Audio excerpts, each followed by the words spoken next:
알아보지도 못했으면서 인기 많다고 하니까 SNS에 함께 찍은 사진을 떡하니 올려놨더라고요. 선생님, 어제 뭐 보셨어요? 여러분, 예전에 MBC 놀면 뭐하니에서 유재석 씨가 한 시청자에게 자전거 타기를 가르쳐 드렸던 거 혹시 기억하세요? 2021년 3월 84회 방송이었는데요. 당근마켓을 통해서 유재석 씨의 시간을 나눔하는 기획이었습니다. 저와 얼추 비슷한 연배셨어요. 최수님님께서 당근마켓 동네생활 코너에 글을 올리셨죠. 자전거를 타고 출퇴근을 해야 하는데 타는 방법을 몰라요. 혹시 알려주실 분 계신가요? 이 글을 보고 제작진이 유재석 씨를 내보낸 거예요. 사람들은 아무렇지 않게 자전거를 타는데 나는 왜 못할까 이렇게 생각하셨대요. 그 마음이 바로 제 마음입니다. 유재석 씨가 아들을 가르쳐 본 경험이 있는지라 적임자였던 거죠. 그리고 기본 바탕이 워낙 성실하잖아요. 신청하신 분도 못지않게 성실하셔서 그날 자전거 타기에 멋지게 성공하셨습니다. 비슷한 연배의 놀라운 성공 사례를 보면서 나도 가능할까? 그래, 어쩌면 할 수 있을지도 몰라. 동기부여가 되더라고요. 그런데 어딜 가서 누구에게 어떻게 배울지 저는 당근마켓에 글을 올릴 용기는 없었습니다. 그 방송이 2021년이었잖아요. 그 무려 3년이라는 세월이 흘러 얼마 전 2024년 5월에 제가 자전거 타기에 도전했고 그리고 성공했습니다. 저도 당일 성공이에요. 우연히 트위터에서 자전거 타기 강습을 하시는 분을 발견했는데 그날 바로 탈 수 있게끔 가르쳐 주신다는 거예요. 그 글을 보고 고민하기를 반년 도전을 했고 그리고 성공을 했습니다. 사람에 따라서 차이가 나기는 하나 대부분 4시간 안에는 다 성공을 한다 이렇게 장담을 하셨지만 2시간이 지났을 무렵에 이 선생님 이력에 내가 5점이 될 수도 있겠구나라는 생각이 들더라고요. 그런데 얼마 지나지 않아서 타지는 거 있죠. 너무 신기하죠. 트위터에서 르샤라고 검색하면 나오는 분이 선생님이세요. 아마 놀면 뭐하니 위드유 특집이 아니었다면, 유재석 씨가 아니었다면 저는 배울 생각을 못했을 거예요. 짐작컨대 저 같은 분이 더 계시지 않을까요? 이거야말로 방송의 선한 영향력입니다. 그런데 요즘의 놀면 뭐하니는 어떤가요? 언제부턴가 자기들끼리만 재미있습니다. 저는 지상파 방송은 누가 뭐래도 소통과 공감을 통해서 건강한 사회문화를 만들어갈, 이끌어갈 책임과 의무가 있다고 생각을 합니다. 국민 MC 소리를 듣는 진행자들도 소명의식이 있었으면 하고요. 한때 유강체제라고 우리나라 예능계가 유재석 씨와 강호동 씨의 두 MC 중심으로 돌아가던 시절이 있었죠. 그 두 진행자가 예전 같지 않다는 소리를 듣게 된 게 코로나19가 기점이지 싶어요. 유재석 씨의 경우 TVN 유키즈 언더블럭이 코로나19로 인해 대중과의 소통을 접고 실내로 들어가면서 또 강호동 씨의 경우는 JTBC 한 끼 줍쇼가 어쩔 수 없이 막을 내리면서 그때부터 입지가 흔들렸다고 보거든요.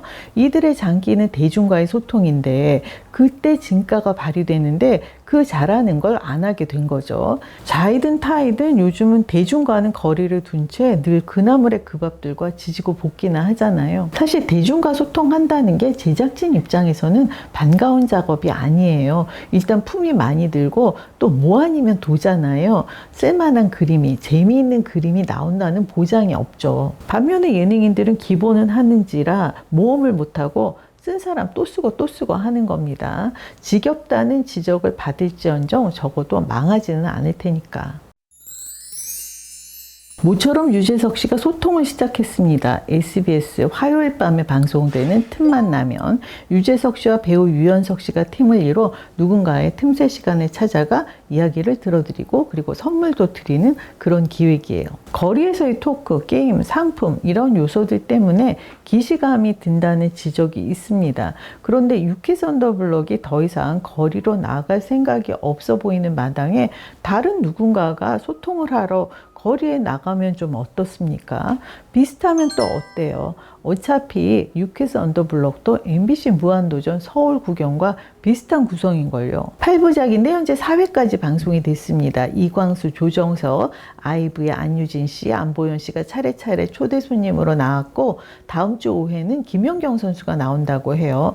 아주 바람직한 점은 회가 거듭되면서 점점 더 볼만해진다는 거예요. 초대 손님에 따라서 색깔이, 분위기 분위기가 완연히 달라서 그게 더 좋고요. 사실 첫 주는 이광수 없으면 어쩔 뻔했어 할 정도로 이광수 씨가 큰 활약을 했습니다. 그럼에도 유재석 하면 떠오르는 인물들이 있죠. 그런 인물들은 일체 배제하는 편이 좋겠다 싶은 것이 유재석 씨가 하얀길을 걷게 된 게 저는 그 일명 키링, 그놈의 키링들 때문이라고 생각을 하거든요. 그들이 끼치는 폐해가 어느 정도인지 예를 하나 들어볼게요. 런닝맨 4월 28일 702회에 배우 주종혁 씨가 출연했어요. JTBC 수목 드라마 비밀은 없어 홍보차 강한나 씨와 함께 나왔는데요. 세상에나 지석진 씨가 대뜸 이름이 뭐냐고 묻더라고요. 살다 고정 멤버가 초대 손님에게 이름 묻는 걸 다 봅니다. 이분 참 한결같죠. 웃어 넘길 일이 아닙니다. 지난 일요일에는 TVN 선제업고 티어의 주인공 변우석 씨가 나왔는데 역시 대뜸 반말로 네가 떴으니까 여기 나온 거야 라고 하더라고요. 다들 선제 왔다고 난리 법석이었거든요. 그 말 듣고는 선제가 누군지도 모르면서 한마디 거들고 보는 거죠. 실은 변우석 씨는 2년 전이에요. 2022년 5월 1일 주우재 박경혜 씨와 함께 출연했어요. 이번이 두 번째 출연입니다. 그 당시 지석진 씨가 변우석 씨에게 여자들에게 인기 있느냐 물어요. 별로 없다고 하니까 그럼 성격이 안 좋나 합니다.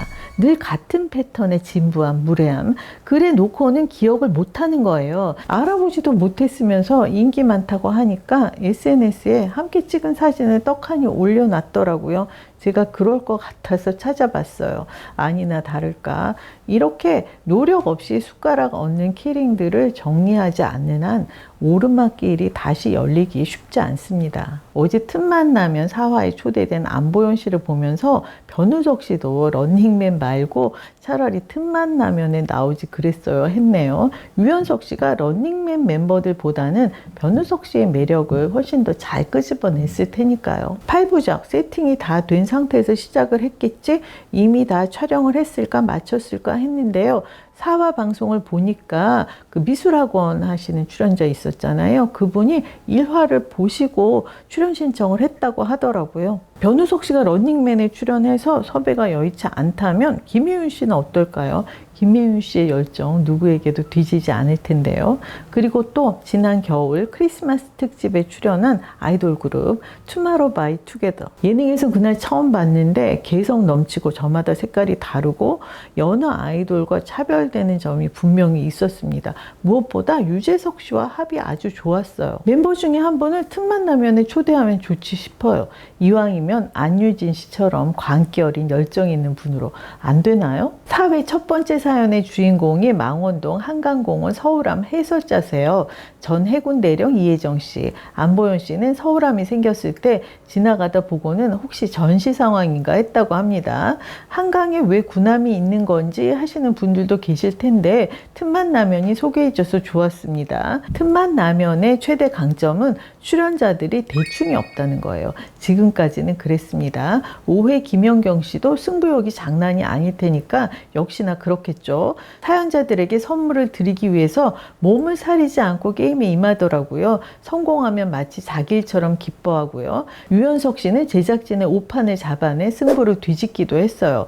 유재석 씨가 그 근성에 놀라는 눈치였습니다. 우리가 살면서 다른 사람의 행복, 기쁨을 위해서 이처럼 최선을 다하는 예가 얼마나 되겠습니까? 열심히 해준 초대 손님들 다음 시즌에 또다시 볼 수 있으면 좋겠고요. 그리고 다음 시즌이 시작된다면 서울을 벗어나 전국 방방곳곳을 누빈다면 더더욱 좋겠습니다.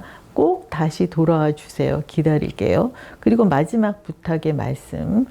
유재석 씨의 키링들은 핑계고에서만 볼게요. 틈만 나면에서는 절대 아니 됩니다.